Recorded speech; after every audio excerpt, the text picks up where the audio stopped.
안녕하세요. 빠른 커피의 김사원입니다. 이제 네 번째 강의죠. 카페는 컨셉이다. 창업과 관련된 강의 중에서 네 번째입니다. 이제 자기 이해. 우리가 취향까지 했잖아요. 까지 취향부터는 제가 취를 만들어서 하는데, 뭐 취미를 익히는 법, 이거는 그냥 개인 사견이고, 취미 누구나 갖고 있잖아요. 근데 취향부터는 달라져요. 제가 그랬잖아요. 예시를 들었는데, 저는 이제 파란색 바지는 싫어하지만 파란색 티셔츠는 좋아한다. 뭐 이러면서 이제 예시를 들었는데, 사람들이 커피로 말하자면 고급 커피를 원하지만 집에서는 인스턴트 커피를 먹는 이유는, 내가 구매할 때는 값싼 커피를 사는 이유는, 이런 것들을 해결하기 위해서는 우리가 취향을 알아요. 그 사람의 취향.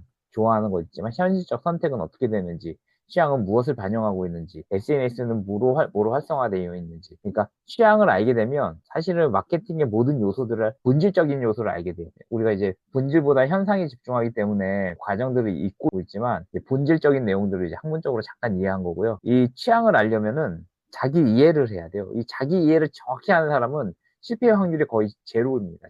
제로예요. 그렇게 보시면 될 것 같고요. 오늘의 이견. 자기 이해란 무엇인가? 권력 왜 넣냐면은, 원래 이 예시를 이 사람 안 들려고 했다가 지금 12월 9일인데 새벽 저녁에 밤에 깜짝 놀랐잖아요. 국회 가야 되는 줄 알고. 밤에 갑자기 계엄을 선포한 미친놈이 하나 있어요. 윤석열이라고. 그 걔 때문에 그 사람을 예시로 들려고 권력과 공감을 넣어놨습니다. 어찌됐든 그 쓸데없는 내용이 들어갈 것 같긴 한데, 요즘에 한창 이슈가 되는 사람이기 때문에 도움이 될 것 같아가지고 넣어놓은 거고요. 마지막은 마음 챙김이라고 넣어놨습니다. 자기 이해란 무엇인가라고 해서 이제 시작을 할 건데요.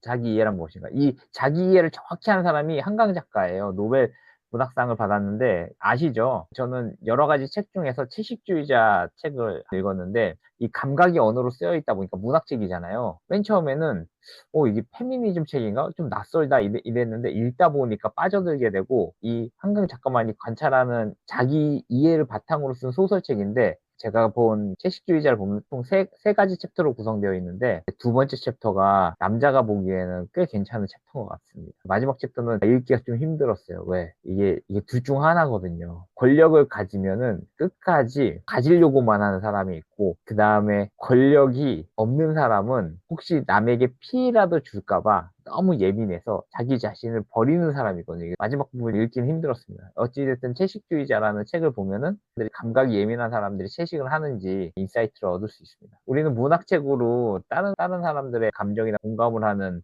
어떤 이런 걸 키우잖아요. 이 한강 작가가 그런 걸 한 건데, 공교롭게 한강 작가가 이 노벨상을 수상하고 수상연설을 하던 그날에 윤석열이 계엄을 선포했죠. 이 한강 작가도 그 계엄과 관련돼가지고 소설 쓴 걸로 알고 있는데, 아무튼 그런 날 했어요. 이 권력과 공감. 이 윤석열인데, 윤석열을 찍은 사람도 후회하고 있을 거예요. 어떻게 계엄을 할 수 있냐. 근데 저는 이걸 언제 느꼈냐면은 집권 초기에 느꼈어요. 이 권력이 커지면 공감 능력이 줄어들게 됩니다. 이게 저도 어렸을 때 대표부터 해가지고 공감 능력이 굉장히 떨어졌는데, 저보고 뭐 사이코패스냐 뭐 이런 얘기 많이 하더라고. 근데 공감 능력이 떨어질 수밖에 없어요. 대표를 하게 되다 보면. 왜 그러냐면 권력이 있으면은 상대방을 움직일 수 있는 요소들이 생기잖아요. 그러면 공감 능력이 자연스럽게 약화가 돼요. 근데 대통령이란 권한이 얼마나 커요. 공감 능력이 엄청 떨어져요. 이걸 어디서 알게 됐냐면, 이게 남보듯 하는 거죠. 사람이 그렇게 죽었는데도 남보듯 하고, 홍수가 나가 지하에서 살던 사람이 죽었는데 남보듯 하고, 뭐 이런 거 보면서 얘는 지금 정신 더 차려야 된다. 근데 보통 야당이나 이런 정치권에서 쓴소리를 계속 하다 보면 정신을 차려요. 한 3개월만 지나면. 그래가지고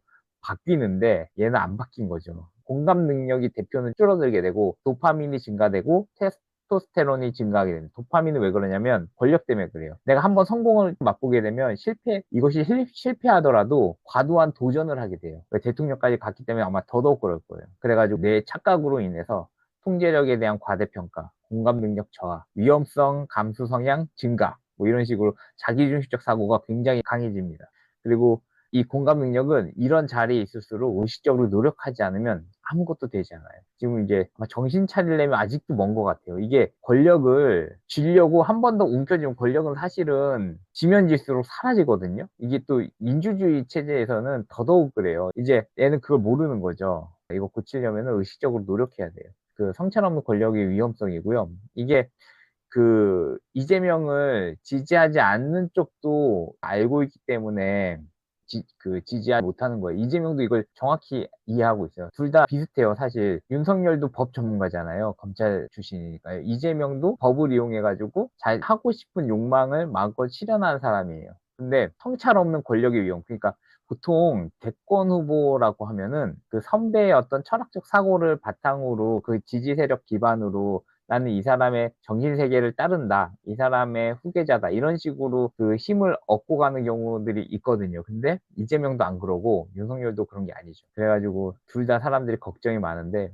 이거 해봐야 아는 거고요. 성찰은 어떻게 될지 모르겠어요.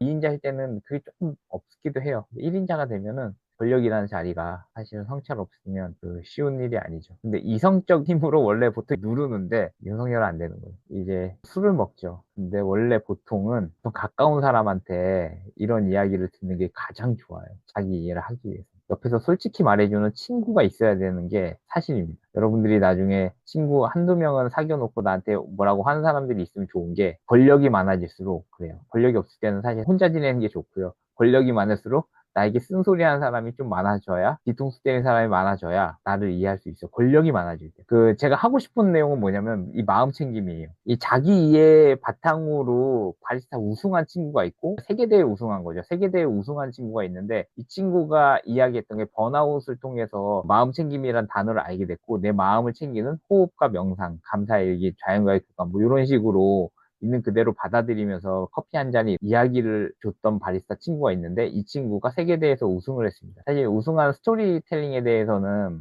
그 영상을 보면서 이야기 드려도 되는데요. 제가 하고 싶은 이야기는 자기 이해를 바탕으로, 자신의 스토리를 바탕으로 바리스타 대회에서도 우승할 수 있는 거예요. 이게 왜 그러냐면은, 사람들이 뭘 좋아하냐면은 그 사람의 스토리를 좋아해요. 맨 처음 그랬잖아요. 제가 브랜드를 만들기 위해서 스토리가 필요하다. 스토리가 있기 위해서는 취미가 있어야 된다. 이 모든 맥락이 같은 맥락이거든요. 이 바리스타 대회 우승한 친구는 번아웃이 왔는데 이거를 커피를 통해서 치유를 했다. 성찰의 도구가 될 수 있다. 아까 그랬잖아요. 그 권력이 많아질수록 공감 능력이 떨어지는데, 그 공감 능력이 떨어질 때 커피를 먹으면서 이 성찰의 도구가 될 수 있다. 이런 아이템으로 커피를 팔아도 돼요. 어찌됐든 이 친구는 대회를 나가서 그 단순한 이야기를 갖고 세계대회에서 우승했습니다. 비하인드 스토리면 1점 차이로 우승했는데, 저는 이 정도 대회, 월드 바리스타 챔피언십에 나갈 정도면 테크니컬은 거의 어떤 사람들마다 비등비등하다고 생각해요. 근데 이 시대적 흐름이 있거든요. 시대적 흐름에 맞는 친구를 보통 우승을 많이 주는 것 같아요. 왜냐면 이게 이벤트 쇼이기 때문에. 우리 사회에도 이런 마음 챙김의 커피가, 치유의 커피가 좀 더 활성화되기를 기대하는 SC의 어떤 기대 심리가 아니었을까. 그러면 다음 강의에서는 이 친구의 스토리텔링을 조금 들어보고, 그 다음에 이 친구의 스토리텔링을 통해서 또 다른 창의력은 뭘 발휘할 수 있는지 관련돼가지고 한번